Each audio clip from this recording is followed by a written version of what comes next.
name is Jennifer T. Fondo and welcome to my vlog!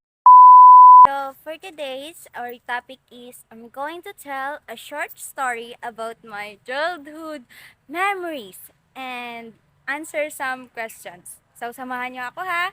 Let's go! When I was a kid, palagi akong tumatakas para pumunta sa daycare school.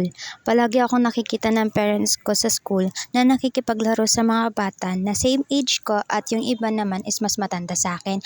So naging routine ko na yun siya everyday kasi nag-i-enjoy ako doon na makipaglaro sa mga bata at natututo din kasi tinuturuan ako ng teacher namin. Ang palaging paalala sa akin ni nanay na dapat maging palakaibigan daw ako.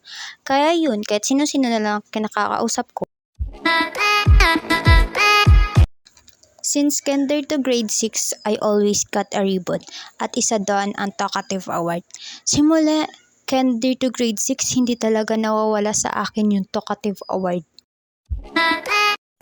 Now, I'm in second year college taking the Bachelor of Science and Social Work.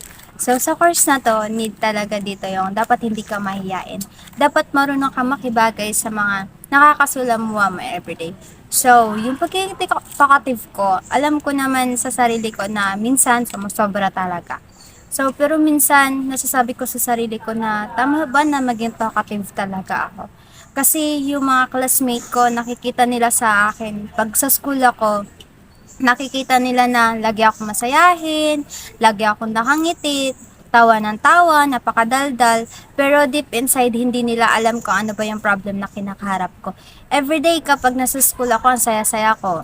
Walang problem, pero pagdating sa bahay, parang wala lahat. Parang wala akong nafe-feel na may kasama ako sa bahay. Laging malungkot. Minsan naiisip ko na lang sa sarili ko na yung pagiging talkative ko nasa school lang. Pero pagdating sa bahay, wala. Kasi kahit kasama ko yung mga parents ko, mga ate ko, wala pa rin. Parang wala pa rin akong nakakausap. So, yung pagiging talkative ko talaga is nagagamit ko lang sa school. Pero, yung pagiging talkative ko, hindi siya laging disadvantage lang. Meron siyang disadvantage at meron din siyang advantage. That's